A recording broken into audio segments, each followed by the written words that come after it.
ഇനി ഞാനെൻ്റെ കവിതയിലേക്ക് വരാം. കാരണം എൻ്റെ മനസ്സിലേക്ക് ഒരുപാട് സന്തോഷമുള്ളതും ദുഃഖമുള്ളതായ ഒരുപാട് അവസ്ഥകൾ കടന്നു വന്നതാണ്. ഞാൻ ഈ കീഴാവൂർ താമസിക്കുമ്പോൾ അവിടെ ക്ലേ മൈനിങ്, അവിടെ എല്ലാ ഭാഗത്തും ക്ലേ മൈൻ ചെയ്ത് കുടിവെള്ളമില്ല, വലിയ കഷ്ടത്തിലായി. അപ്പോൾ എൻ്റെ മനസ്സിലേക്ക് കുറേ വരികൾ ഇങ്ങനെ വരികയാണ്. അതിങ്ങനെ വരികയല്ല, മനസ്സിൽ പാകപ്പെട്ട് വരികയാണ്.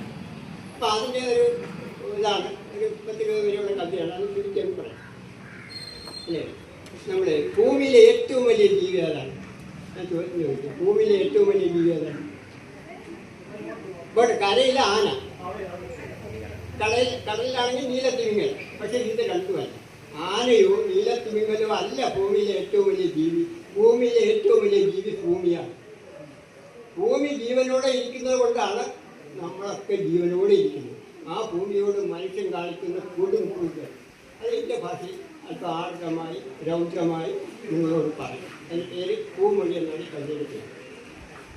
സംശുദ്ധവായുവും വെള്ളവും വെളിച്ചവും കിട്ടുന്നോരിടത്തെ ഇടിച്ചു നിരത്തിയ നെഞ്ചകം തകർത്തു കോൺക്രീറ്റ് പാളികൾ പടച്ചു മേൽമേലടുക്കി വാസക്കല്ലറകൾ തീർത്തു സ്വയം ശവങ്ങളായി കഴിയുന്നവരൻ മക്കളെ, നിങ്ങൾ തൻ യന്ത്രക്കഠാരകളിൽ നടിവയറ്റിൽ ആഞ്ഞു തറച്ചു കുടൽമാലയൂരി നോട്ടുകെട്ടായി ചുരുക്കുമ്പോഴും സർവം സഹ ആകാനാകില്ല മക്കളെയും, സർവം സഹയാകാനാകില്ല മക്കളെ. നിങ്ങൾക്കായി ചൂരും പകരുന്നൊരെന്നുടൽ വെട്ടി പിളർത്തി അഗാധഘട്ടത്തിൽ കുടിനീർ വറ്റി മരുവായി വീണ്ടുകീറുന്നൊരു സ്വയം പിണ്ടം വച്ചു വാഴുവോ നിങ്ങൾ. എൻ ശിലകളിൽ ഒഴുകിയ തെളിനീർ ലഞ്ചാക്കി മാറ്റി അതിൽ പിടയുമൊരു സഹജീവിയെ തുണയ്ക്കാതെ ഹരിച്ചു. നിങ്ങൾക്കു മാത്രമല്ല ഞാനമ്മ, നിങ്ങൾക്കു മാത്രമല്ല ഞാനമ്മ, സർവജീവജാല മാതാവു ഞാനെന്നറിയുക.